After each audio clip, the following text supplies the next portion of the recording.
I watched them put my body onto the operating table, and then I guess I blacked out. I don't know. The next thing I remember, I was in a room and I could see my grandmother, who I knew was my grandma because I knew my grandma when she was alive, and another woman, and they were standing around what I describe as a well table. My guest today is Julie Northway, who had a near-death experience during a difficult pregnancy and met her deceased grandmother, amongst other people. Julie, welcome, and thank you so much for coming on the show today. Thank you for having me. Julie, could we start with a little of the background of your life and then tell us what happened during your NDE? Yeah, I've actually had two near-death experiences. The first one was the 2007, and the second one was, again, related to a pregnancy with my son in 2009. So I was in my 20s for the first one and in my 30s or late 20s for the second one. Before my first pregnancy in 2007, I was really very healthy. I didn't have any sort of issues. I was very active, and this was all very unexpected. The pregnancy started off pretty normal and then went downhill really fast. It wasn't something that I was expecting to happen. That's a weird thing to say, right? But I wasn't expecting to be dying in my 20s. I'm 42 now, so it's definitely affected my life and changed my perspective on how I do things. And I think I probably would have gone down a different path had it not happened. Not a bad path, but just different. So it's affected who I am and how I view the world. Let's start with the first NDE, since they were fairly close together. Can you tell us Yeah. what happened there? So the first one, I was pregnant with my daughter, and about 21 weeks, I got an infection, and that it was MRSA, and that went septic, and I went into septic shock. They had to do an emergency DNC on me, and during the emergency DNC, I flatlined. And at that time, from what I remember of what happened before my near-death experience, I was taken to the operating room, and I remember screaming, but I couldn't have been screaming because at that point, the infection was in my lungs, so I couldn't breathe without assistance. So I remember screaming at the doctors to not, because they were moving me around, right? They were moving me from one table to another. And I remember watching them and screaming at them to not move my body. And then they obviously didn't hear what I was saying. And I was looking at myself, which I obviously couldn't have been doing, but it wasn't registering. Like it all seemed very normal, not normal, but it didn't seem like something was amiss. It just seemed like the doctors weren't listening to me. Once they moved me from one table to another table, and it's weird because I felt the table was metal, the one they moved me onto, and I could feel it. I could feel the cold metal in my body, but I was looking at it, if that makes sense. I think like when you hear of phantom limbs and things like that, I've never had a phantom limb, but when people describe that, that's the same sensation. And I watched them put my body onto the operating table, and then I guess I blacked out. I don't know. The next thing I remember, I don't even want to say waking up because I don't remember being asleep. I was just all of a sudden there, and I was in a room, and I could see my grandmother, who I knew was my grandma because I knew my grandma when she was alive, and another woman, and they were standing around what I describe as a well table. So a coffee table that's round, but if you look into the coffee table, light was coming out of it. So it was like a circular well that light was coming out of that they were standing around. And it was two women, so my grandmother and another woman who I didn't recognize, but who felt very familiar and very comforting. And I like to think that she's family. Like she felt like maybe another grandmother that I didn't know, or someone else, or maybe my husband's grandmother. I don't know. But she was holding my baby, who I just lost. And I didn't really understand or know that I just lost her. But the woman that was with my grandma was holding her in like a 1970s style blanket, like the type of blanket that they used to put in hotel rooms in the 80s and the 70s. And so my baby was wrapped up in that blanket and she was holding her. And it was comforting and very like being with family. The woman that I didn't recognize, she was very broad, and I like to compare her to Rosie the Riveter. And I don't know, being in Australia, if that is a reference that makes sense. But Rosie the Riveter was a character that they used to use to promote war efforts at home. She was like a woman that worked in factories, right? Yep. And she wore like a bandana and she was really strong and she would work in the factories and make, I don't know, airplane rivets for the planes that went to Europe. And that's the sort of the vibe I got from this woman, like 1940s tough lady or something like that. Not in a tough, beat you up type of sense, but tough as in a strong woman who was also very comforting. So we were together, we were communicating, but there wasn't talking. And I didn't question anything. I think that was the oddest bit is I just accepted everything as it was. It all felt very real. It was more real than this is real. And the conversation was going back and forth, but there just weren't any words and it just made sense. We mostly spoke about my daughter because, and I've explained this to other people before, my instinct, my maternal instinct was so on high alert. And I felt like I was still maybe 1 foot in the living and 1 foot there. And my maternal instincts were really needing to be with my baby. And they weren't letting me hold her. And they were saying that we have to be apart and that they were going to take care of her, but I had to go back. And I was having trouble processing that. And there wasn't a rush. It didn't feel like there was a time limit for how long I could stay there or anything. They were just saying, no, this isn't how it's going to work. You're going to need to go back. We're going to stay here. We're going to take care of her.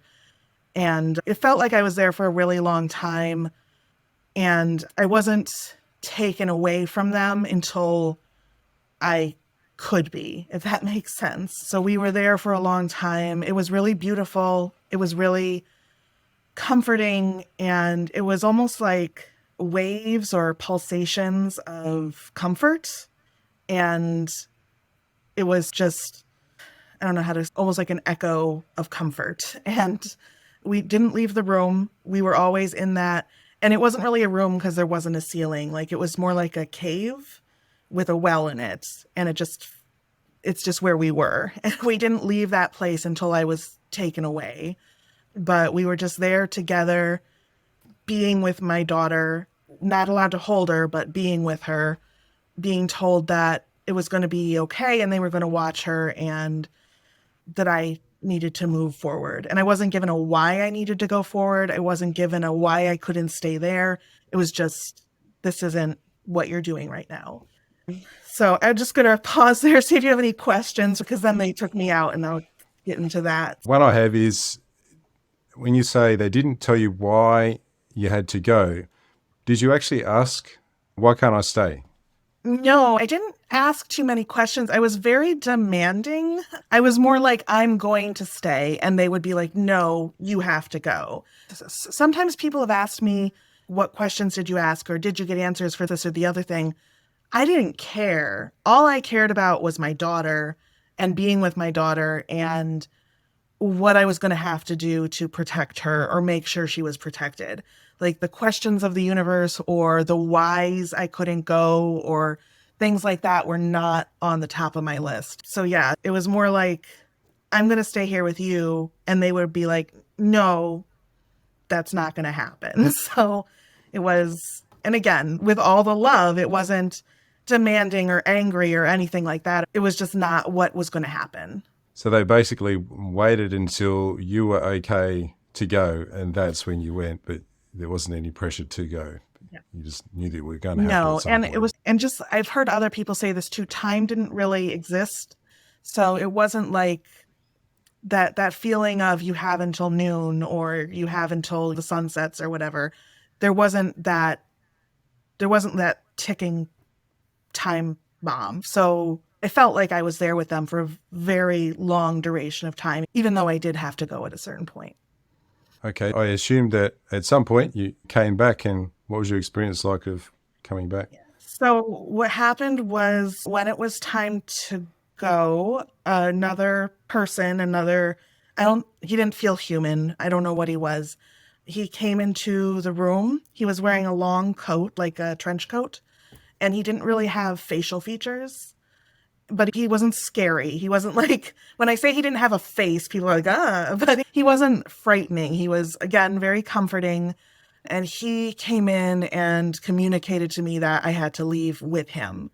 I left with him.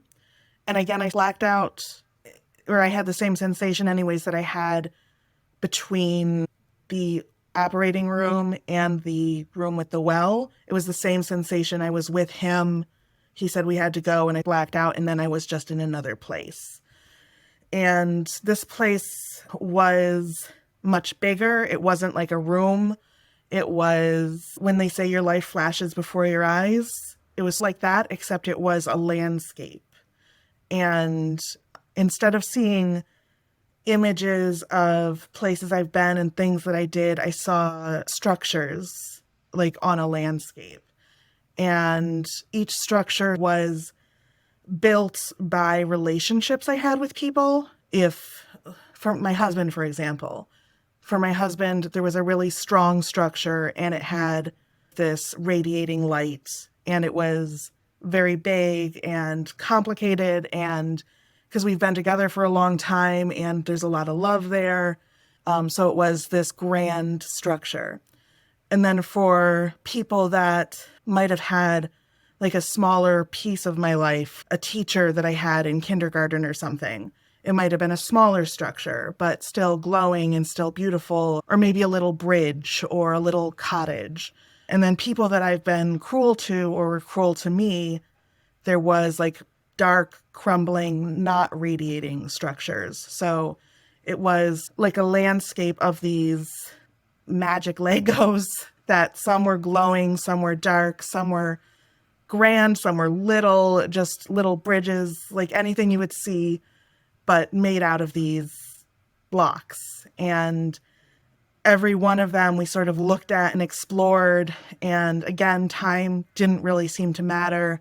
And each one of them introduced me to the relationship I built and the connection I made in life and how that's reflecting on the other side. So this is what you did with your life. Here it is visually. This is what your life looks like in the grand scheme of things.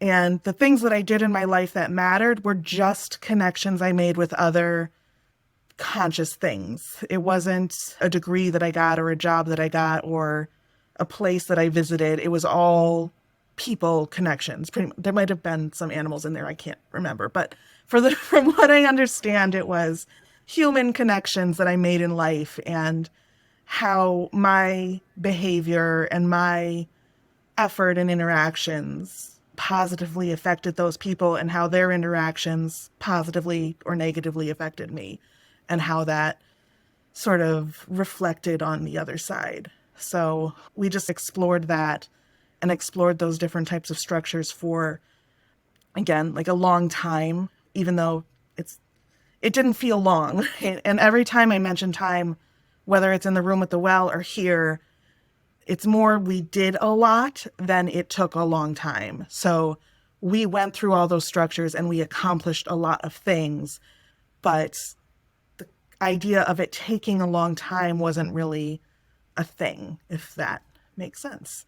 So after we had gone through this sort of what people call a life in review and looked at all these structures, he took me to a tree, like a huge tree that was moving and like breathing, and you could see like the tree growing, and it was going top to bottom, and the branches were growing out, and some of the branches were breaking and falling to the bottom, and the roots would pull those branches back in and pull it back up into the tree.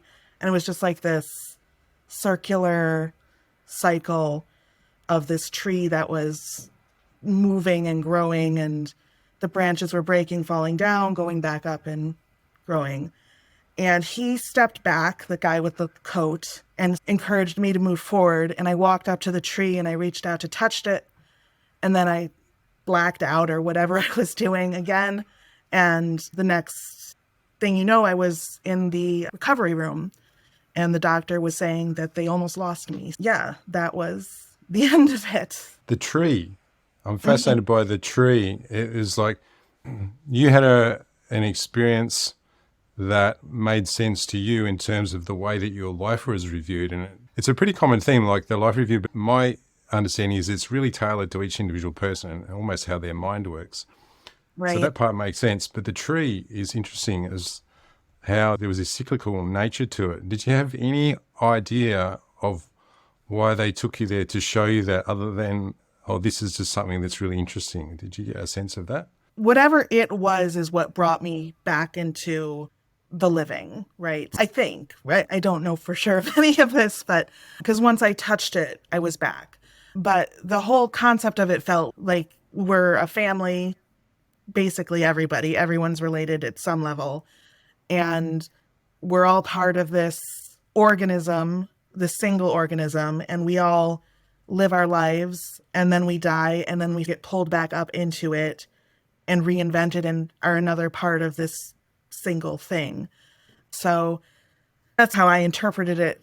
He didn't tell me what it was or anything. It was really more of just what came from inside of me. And that's how I saw it. Like, I'm sure something in my life connected me to it or made it so that was something that I understood. But it definitely was showing sort of life and death, and that death really isn't the end of life, but part of it. They're both part of each other, right? They're both feeding into this same thing that in this case looked like a tree. So after you came back, that must have been hard. What was that like? Yes, I lost my daughter, so I was a wreck. That on top of that, I had also lost my own life, and I didn't know how to grasp that. I wanted to be with my daughter. I was put in counseling and things like that. I was often asked if I was suicidal because I would want to be dead, but I didn't want to kill myself. I just wanted to go back to where I was with my daughter. And it was hard to communicate that without sounding like I wanted to kill myself, which really wasn't the case. It was a very difficult couple of years, lots of depression, lots of just wanting to be back there with her and not feeling that I was in reality, because that place was so much more real and vibrant, and like colors were different and things just, it seemed like I had woken up when I was there and now I was back asleep and I just wanted to be awake again. I ended up having two more children, which have made my life obviously completely more worth living and made me understand why I needed to come back, because if I hadn't come back, they wouldn't exist. And they're such an important part of who I am. And I'm sure they'll affect the world in a way that will change other people's lives too. But until I had my son, I really struggled with sort of day to day and finding meaning in like mundane things throughout life. But it's hard. I don't know if that's because I had a near death experience or because I lost my daughter. Like it was other people I've spoken to that have had near death experiences come back and feel sometimes they have a renewed sense of life and they try all sorts of different new things and go places and meet people. Others have depression too, but I definitely feel like if I hadn't lost my daughter, it might have been a different story. I might have not gone into as deep of a depression. I don't blame the near-death experience for the depression. I blame more that I lost my daughter. When you were having the life review with the structures representing each of your relationships and interactions, you mentioned that they were all to do with relationships. They weren't really to do with things that you accomplished or anything else. Did that change how you felt about what you wanted to do with your life after you came Yes. back? And yes, it definitely did. I definitely focused more on the people in my life, my family. I cut toxic people out faster. I have stronger relationships with people that I love and who love me back and have these connections with.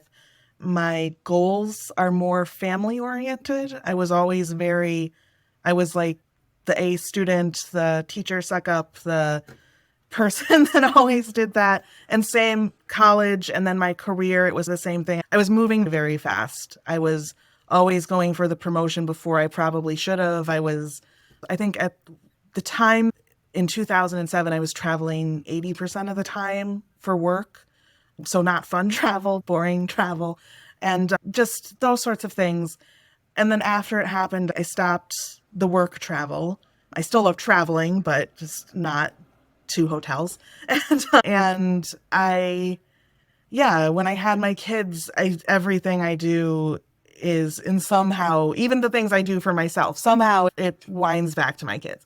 And I think a lot of mothers probably that's the case. But for me, I don't think I had as much of that in me before I lost my daughter and my life. And now the connections I make with them are strong even compared to like my husband and my parents. I feel so connected to them that they're just incredibly important to me. My life and my goals are really much more about my two kids than about going for promotions as fast as I can or things like that. So yeah.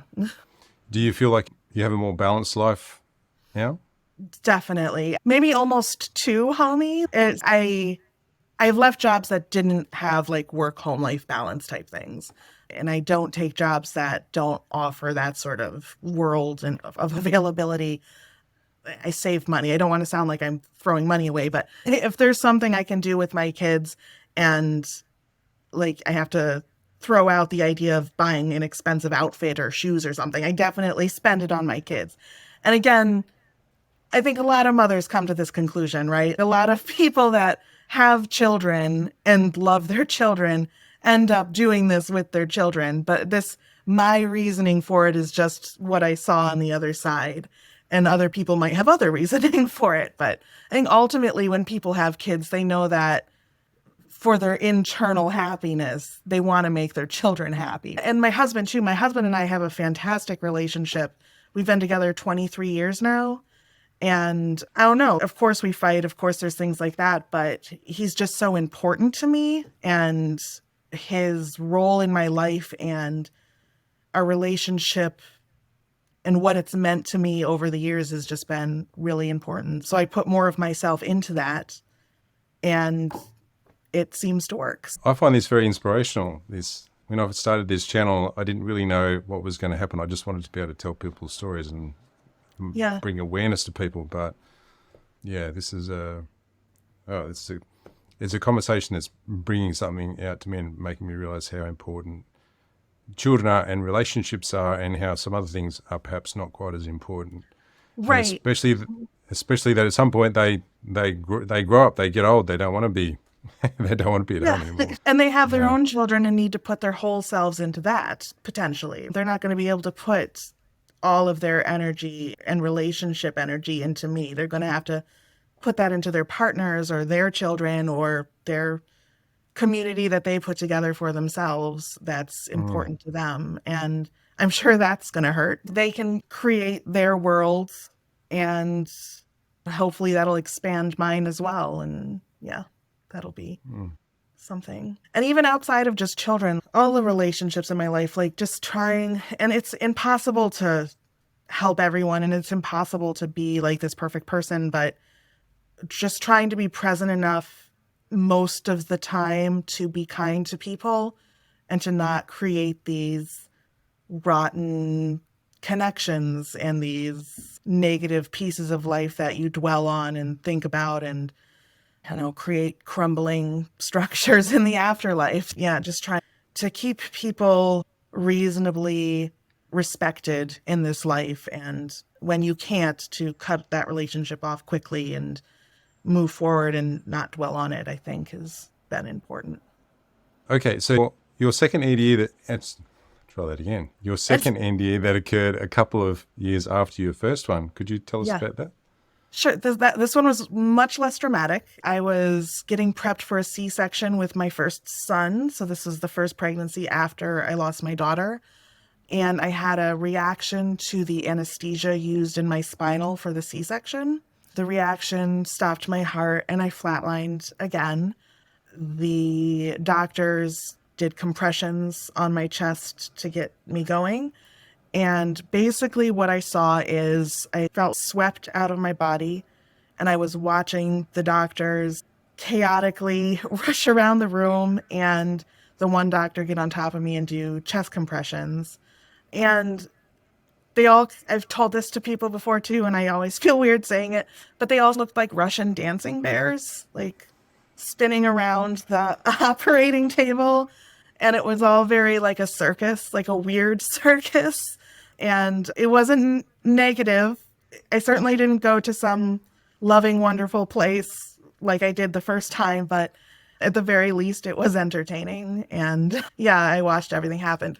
The interesting thing about that one is when I came to, when I woke up, the doctor was on me, so that was a little scary. But once the doctor was off me and I was back to realizing what just happened, I felt amazing. Like, it felt like I had fallen and something terrible happened, but then someone lifted me up and I was completely fine. Like, I felt ready to have that C-section and better than I had felt in a long time. And it was really good. And they sent me to the ICU, the intensive care unit, after to have my heart monitored to make sure I was okay. And I was just like in a great mood the whole time. And I was talking to the nurses and everything. And they were just like, okay, she's fine. But I was in a really good mood after that second near death experience. It's like you got energized while you were in Yeah, that other realm. Yeah. it was like I got a zap of something and was able to come back to, and it was good. Because obviously the situation wasn't great because I was getting a C-section. It was like an emergency C-section. So I hadn't been feeling good. And then all of a sudden I was fantastic. So it was all worth it. So, have you had any changes in? Have you had any special abilities that you've acquired that you might call, some people might call them paranormal. It doesn't really, whatever you Um, like to call it, but anything like that has happened? so I've told again, I don't know if these are abilities because they could just be dreams. I don't know. But I do have dreams with people that have passed over, and it's always in the same sort of place. It's always in a room. I can always tell it's one of those dreams because they have a flower, like they're either wearing a flower or they have a bouquet of flowers or they're wearing like a Hawaiian shirt if it's a guy. But there's always a flower and there's always some chairs to sit and talk. And it's just sort of like a visit with my grandpa's someone I see a lot. Some of my husband's relatives I see, and I don't know who they are. And then I explain them the next day and he'll say, oh, that's my Uncle Chuck or whatever. And I've had these. I often have a lot of them right before someone is about to pass away. And yeah, and those are, I don't like to share those because they're hard for the people around me, but I usually see like people getting ready for them. Like their brothers or their mothers or whoever had passed before them are preparing things and I'm there standing around in the way and they're like, oh, we're getting this party together for so and so and celebration. And yeah, they usually pass in the day or two after that.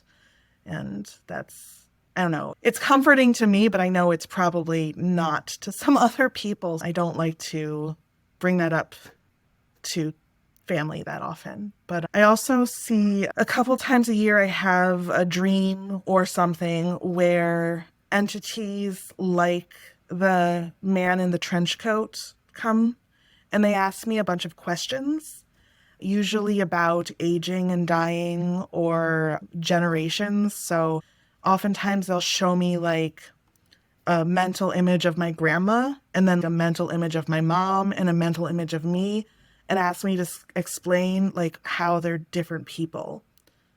So like we see one woman here. Are they different women or are they one woman? Are they the same person or are they three different people type of a thing?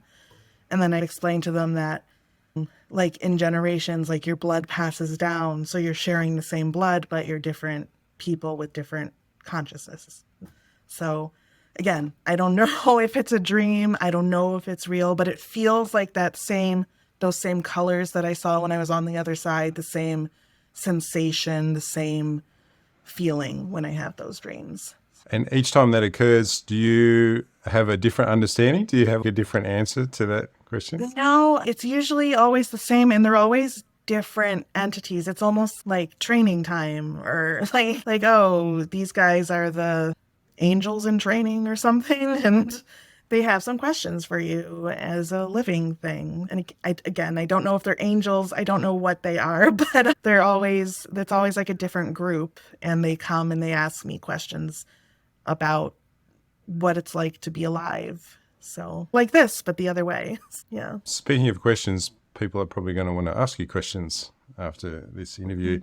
Do you mind people contacting you? So I don't do this as a thing. Like I don't have a book or a website or anything, which makes it a little tough. I have my email address I can give to you. And if someone reaches out and really needs to talk to me or has some question, I'd be happy to talk to them. And if somebody's super keen, then I'll pass them on. Excellent. Also, I love the word keen, and I wish we used it in the United States more. And I've been actively trying to push people to use it. So, like super keen as well. Yeah. Great word. Yeah, I use it a lot. Okay, any final message for people who might be watching this, Julie? Just that this was what I experienced as far as what I could observe and feel and see. I don't know what's real and what's not, but it felt very real to me. And I don't know, maybe other people have different experiences. What you said, based on your understanding, they show you what you need to see in order to process everything. Hopefully people that have similar brains that work like mine might be able to connect with this. But I don't think any of us all have all the answers, but I can definitely share what I experienced, and hopefully that'll bring some comfort to somebody else. Julie, thank you so much for coming on the show. I've really enjoyed this conversation. It's made me think about some things that I hadn't realized before. So thank you for that, and I appreciate your time.